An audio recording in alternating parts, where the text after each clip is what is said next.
अभी हाल ही में संदीप माहेश्वरी एक मोटिवेशनल स्पीकर हैं और उन्होंने एक बहुत बड़ा स्टेटमेंट दिया कि मेडिटेशन से कुछ करने से कुछ नहीं होता। आपको कुछ भी नहीं मिलेगा अगर आप ऐसे ध्यान लगा के बैठे हैं। तो आप अपना सिर्फ ईगो बूस्ट कर रहे हो, एंड में आपको कुछ मिलेगा नहीं, कोई फ़ायदा नहीं है इस चीज़ को करने का। तो इस चीज़ को आप कैसे देखते हो? क्योंकि आप साइकोलॉजिस्ट हैं और मेडिटेशन मुझे लगता है is a part of process. आप हिप्नोथेरेपी भी करते हैं, तो वो भी एक तरीके से मेडिटेशन प्रोसेस का ही जैसा ही तरीका हो है, गया। जैसा हो गया, इसका ऐसा टाइप हो गया। तो आप इसे कैसे देखते हैं इस स्टेटमेंट को? सो पहले तो मेडिटेशन अगर आप स्पिरिचुअल साइड पे ना भी देखो, तो वो काफ़ी अगर आप साइंस के पीछे भागो, अभी न्यूरो साइंस जो बात करता है माइंडफुलनेस हो जाए मेडिटेशन, तो उसके ऑलरेडी खाली आपको शांत बैठने के, आप अगर अपने मन को शांत करके 10, 15, 20 मिनट बैठ सकते हो, उसके साइंटिफिक बेनिफिट्स हैं। हुँ, फोकस इंप्रूव होना, अटेंशन इंप्रूव होना, मेमोरी इंप्रूव होना, इमोशनल बैलेंस होना, स्ट्रेस रिलीफ होना। हुँ, जो 4-5 चीज़ें आज लोगों में कमी है। मतलब मैं तो मानता हूँ कि ये जो साइंटिफिक बेनिफिट्स है, जो रिसर्च्ड है, उसके लिए बैठ जाओ मेडिटेशन जैसे प्रोसेस के लिए। दूसरा अगर इसका एंगल देखो तो मेडिटेशन या कोई भी ऐसे प्रोसेस हिप्नोसिस जैसे आप करो, तो आपकी ब्रेन वेव स्लो होती है। आप एक अल्फा बीटा स्टेट से धीरे-धीरे डीप थीटा स्टेट में जाते हो। फिर डेल्टा आता है जो नींद है बहुत ही डीप। अगेन जो थीटा स्टेट है वो न्यूरोलॉजिकली प्रूवन है कि आपके अंदर मेमोरीज इंप्रूव करता है, आपकी क्रिएटिविटी बाहर लेके आता है, आपके इमोशंस को हील करता है, बैलेंस करता है। उसके साथ-साथ आपको एक नया परसेप्शन भी प्रॉब्लम्स के लिए दे सकता है, मतलब सॉल्यूशंस दे सकता है। जो यूजुअली काफ़ी बार मेडिटेशन का बात करते हैं लोग कि भाई मुझे एक नया पर्सपेक्टिव मिल रहा है, मुझे कुछ सॉल्यूशंस मिल रहे हैं। और ये सिर्फ़ और सिर्फ़ वो थीटा स्टेट ब्रेन वेव जो है, उसके अंदर ब्रेन कर सकता है। उसके साथ-साथ काफ़ी सारी चीज़ें हील भी कर सकता है। मतलब अगर मैं स्पिरिचुअलिटी को साइड पे भी रख दूँ, बट कोई भी ऐसा प्रोसेस, वो मेडिटेशन बोल दो, हिप्नोसिस बोल दो और बहुत सारे ऐसे होते हैं, योग निद्रा, वो आपको एक ऐसे ब्रेन स्टेट में डालते हैं जिसके 110% बेनिफिट्स हैं। तो पहले तो अगर इस चीज़ की समझ किसी को नहीं है सही से और वो खुला ऐसा कुछ बोल रहा है, तो मैं पहले उनको इनवाइट करूँगा कि थोड़ा रिसर्च समझे और समझे कि स्पिरिचुअलिटी पे अगर आप बात कर रहे हो, उसको कुछ भी गाली दे रहे हो, लेकिन इन सब चीज़ों का एविडेंस है साइंस के अंदर और आज लोग बेनिफिट्स ले रहे हैं। हुँ, अगर स्पिरिचुअल एंगल पे देखो, आप हो, मैं हूँ या संदीप माहेश्वरी हो, हम लोग मरेंगे तभी पता चलेगा कि आत्मा है कि नहीं। तो मैं मानता हूँ एक ओपिनियन होना चाहिए, जो उनका भी है, आपका भी है, मेरा है। लेकिन किसी पे थोपना नहीं चाहिए अपना ओपिनियन, अगर ऐसा ही होगा वेस्ट ऑफ टाइम है। अगर आपकी एक फॉलोइंग है, मेरे पास अग ऑलमोस्ट 1 मिलियन फॉलोवर्स हैं इंस्टाग्राम पे, तो कुछ बच्चे होंगे, जो मैं जो बोलता हूँ ना, वो 100% वो मान लेते हैं। दैट इज़ वेयर एक ओपिनियन रखो, लेकिन कहीं न कहीं पे समझो उसका साइंस भी। मेडिटेशन ऐसा नहीं है कि आज की बात है। हाँ, ट्रेंड चल रहा है इसलिए मैं मेडिटेशन करने बैठ गया, वो नहीं करने बोल रहा। लेकिन अगर आपको मन से इच्छा है और आप कर रहे हो, तो हज़ारों साल से हमारे यहाँ पे फिर आज साइंस और वेस्टर्नर्स भी वैलिडेट कर रहे हैं ये सब रिलैक्सेशन प्रोसेसेस को। तो मुझे लगता है वो डिस्कार्ड नहीं, आज ज़्यादा यूज़ होना चाहिए। So that is where I think के होगा हमारे रहना चाहिए। गॉड, जैसे हम शिव जी की बात करें तो महादेव एक मेडिटेशन उसमें नमाज़ पोजीशन में ही बैठे हाँ, रहते हैं। वो भी एक मैसेज दे रहे हैं कि अगर आप ध्यान लगाते हैं तो आप बहुत सारी प्रॉब्लम सॉल्व कर सकते हैं।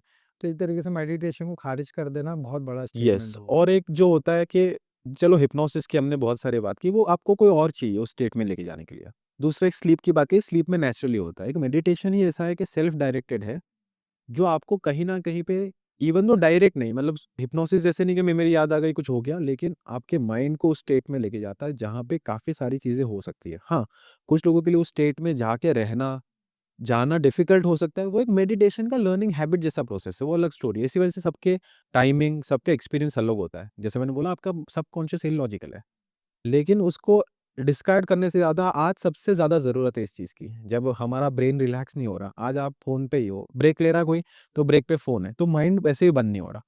तो वो जो ब्रेक चाहिए ना माइंड को, वो भी ये चीज़ दे सकती है। मतलब आज सबसे ज़्यादा हाई टाइम है, बी स्पिरिचुअलिटी या मेंटल पीस या मेंटल जो और प्रॉब्लम्स आ रहे हैं उनके सॉल्यूशन में, कहीं न कहीं पे आपको एक माइंडफुल मेडिटेशन जैसा प्रोसेस आपके लाइफ में होना ही चाहिए।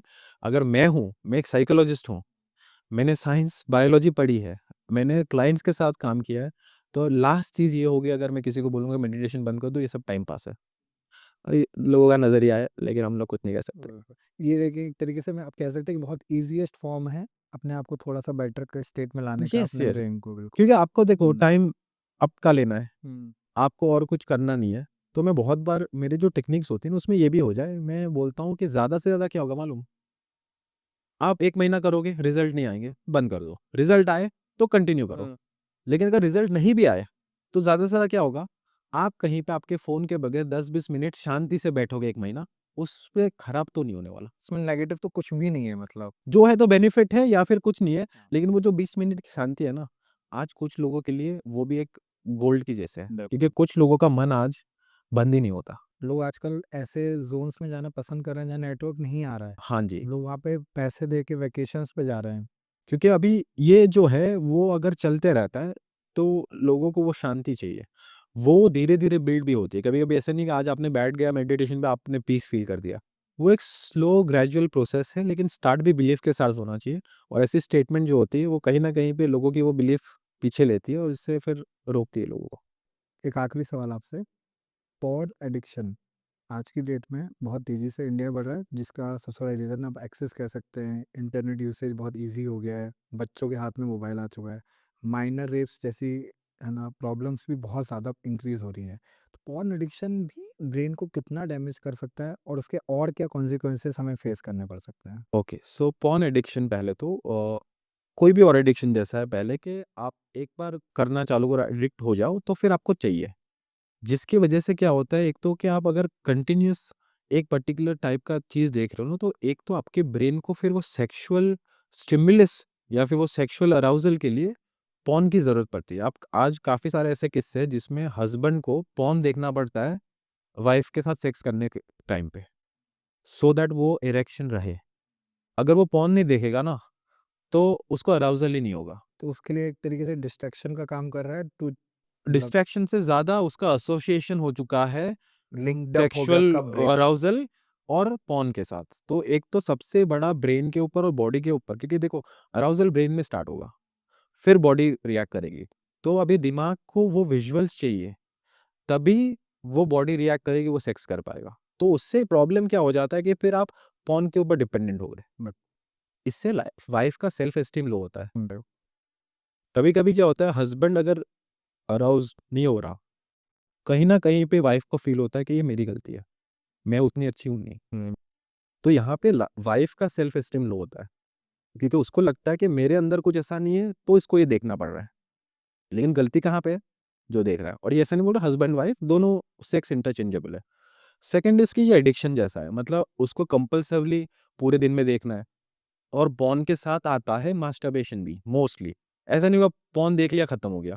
तो मास्टरबेशन भी रिपीटेड करने का एक एडिक्शन जैसा हो जाता है। वो करे नहीं तब तक बेचैन नहीं हो, और उसका पूरा दिन जो है वो वहाँ पे निकलता है, कब मैं फ्री हूँ, कब मैं अकेला हूँ और मैं करूँ। तो काफ़ी जैसे नॉर्मल सिगरेट अगर कब पीऊँ पीऊँ वैसी चीज़ है। तो ब्रेन को फिर या बॉडी को फिर वो कंपल्सिव नीड हो जाती है। दूसरा आप देखोगे कि कहीं न कहीं पे ये लोग जो फ्री है, आप अकेले बैठे हो तब सबसे ज़्यादा चांसेस है कि आप ये सब चीज़ों में पड़ोगे। तो ये भी एक देखा गया है कि जो कौन फ्री होगा जिसकी सोशल लाइफ नहीं है, जो अकेला बैठा रहता है। मतलब ये ऑलरेडी हो सकता है और प्रॉब्लम्स का शिकार है, तो ये अकेला है। तो और मेंटल हेल्थ प्रॉब्लम्स होते हैं तभी उसके साथ ये एडिक्शंस आते हैं, फिर वो कंटिन्यू करते हैं। सो कहीं न कहीं पे मेंटल हेल्थ, फिर आपका sexual health as well as आपका दिमाग, जो फिर कॉन्स्टेंटली एक सेक्सुअल थॉट्स में घुसा रहता है, सब इम्पैक्ट हो रहा है और फिर वो साइकिल चलती है। इसके सॉल्यूशन में एक सॉल्यूशन है, आपकी पहले मेंटल हेल्थ सुधारने की कोशिश करो। कभी-कभी वो एडिक्शन रोकना काफ़ी डिफ़िकल्ट होता है, लेकिन वो एडिक्शन को जो स्पाइस अप कर रहा है, वो हो सकता है आपका अकेलापन हो, लोनलीनेस, आपके मेंटल हेल्थ प्रॉब्लम्स जिसकी वजह से आप घर पे बैठे हो, आपको फ्री टाइम ज़्यादा है या फिर आपको ये थॉट्स है, एंग्ज़ायटी, डिप्रेशन या कोई रीज़न, वो सॉल्व करो। फिर और एक रीज़न ये है कि आपकी सोशल लाइफ़ नहीं है। अगर मेरे 10 दोस्त बैठे हैं, तो मैं थोड़ी ना फ़ोन चालू करूँगा। तो इसके जो रीज़न्स हैं, जो इसमें कंट्रीब्यूट कर रहे हैं, कभी-कभी पहले उनको टैकल करने की ज़रूरत है। अगर आप डायरेक्टली कभी-कभी पॉर्न एडिक्शन या कोई एडिक्शन पे काम करने जाओगे ना, तो काफ़ी डिफ़िकल्ट हो जाएगा, क्योंकि ट्रिगर्स अभी भी है। अगर पान का गल्ला है मेरे सामने, तो वो ट्रिगर है कि मैं सिगरेट लूँगा। तो मैं अकेला बैठा हूँ लैपटॉप पे, डिप्रेस्ड, तो चांसेस ज़्यादा है मैं पॉर्न चालू करूँगा। लेकिन अगर मैं डिप्रेशन पे काम करूँगा और ठीक होऊँगा, तो मैं चांसेस ज़्यादा है कि मैं बाहर काम करने जाऊँ। बाहर काम करने जाऊँ, सोशल लाइफ़ हूँ, तो वो प्रॉब्लम ही ना हो। सो कभी-कभी ऐसे प्रॉब्लम्स के लिए आप इनडायरेक्ट रास्ता लो तो बेहतर होता है, क्योंकि वो कॉज़ेज़ वहाँ पे हैं। ये तो बिहेवियर है। वो बिहेवियर को स्टॉप करने जाओगे डिफ़िकल्ट हो जाएगा, कॉज़ पे जाओ। एक लास्ट चीज़ आप लोगों को एक ऐसा रूटीन बताइए जिसकी हेल्प से वो एक अच्छी लाइफ जी सकें, उनको फिजिकल और मेंटल इश्यूज ज़्यादा इफेक्ट ना करे। अगर कुछ है नहीं, कोई ऐसा ट्रॉमेटाइज इंसिडेंट प्रॉब्लम्स नहीं नहीं। हुआ, उनके साथ प्रॉब्लम नहीं है, तो वो कैसे इस चीज़ से अभी भी बच सकते हैं? ऐसा कुछ आप रूटीन में तो बताइए। एक रूटीन से भी ज़्यादा सबसे बड़ा सजेशन है अपनी नींद, स्लीप की क्वालिटी और क्वांटिटी सही रखो। फिज़िकल के लिए भी, क्योंकि फिज़िकल बॉडी के जो बेनिफिट्स है स्लीप के, वो चाहे आपकी बॉडी रिपेयर हो, रात को डीप स्लीप में आपका ब्रेन टॉक्सिन क्लीन अप करता है, तो ब्रेन के भी physical impact, as well as sleep का बहुत बड़ा कनेक्शन है मेंटल हेल्थ के साथ। वो ट्रॉमा हो जाए, हुँ, अपना इमोशनल बैलेंस सब कुछ।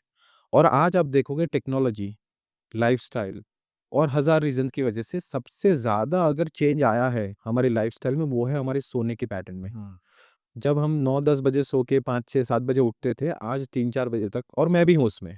सब है, मतलब मैं सजेशन दे रहा हूँ, लेकिन मेरी भी है और मेरे को भी इम्प्रूव करना है।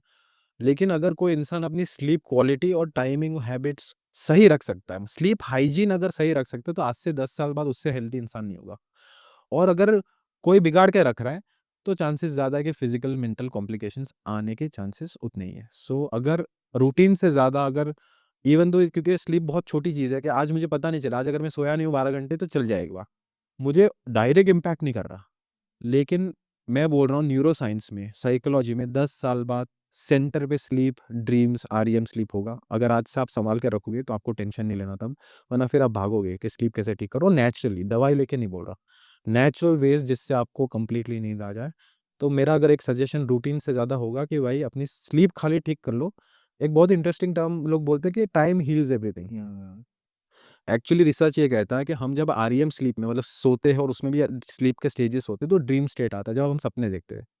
तब एक्चुअली आपका ब्रेन ट्रॉमा बहुत डीप रूटेड, आपका बॉडी बहुत सारा हीलिंग करता है। इसलिए मैं बोलता हूँ time spent in REM sleep heals everything. जो 2 दिन बाद एक फ्रेंड के साथ किसी का झगड़ा होता है ना, तो सोच लेता है आज आज के बाद साले के साथ बात नहीं करूँगा। लेकिन 2 दिन बाद थॉट आता है ना, चलो ना दोस्ती है छोड़ दो इतने सालों से। वो जो 2 दिन गए ना, उसकी जो स्लीप थी ना, उसके अंदर माइंड ने उसी मेमोरी के अंदर प्रोसेसिंग करी। मैं टेक्निकल नहीं जा रहा न्यूरोसाइंस में, और वो प्रोसेसिंग उसको वो लॉजिक दे रही है 2 दिन बाद। सो दैट इज़ वेयर जो हीलिंग होती है माइंड बॉडी की, उसमें स्लीप इंपॉर्टेंट है। अगर आप स्लीप को ही बिगाड़ दोगे ना, तो आपका सब कुछ हिलने वाला है। और इसी वजह से आप देखोगे दुनिया में एंजाइटी, डिप्रेशन, मेंटल हेल्थ सब प्रॉब्लम्स अभी बढ़ने वाले हैं। बाँटता एक रीज़न तो आप बोल रहे हो कलयुग है, क्योंकि वो तो बढ़ेगा ही है। बढ़ेगा। लेकिन कलयुग में इंसान सो भी नहीं रहा सही से, तो उस हम लोग वो तो सँभाल सकते हैं।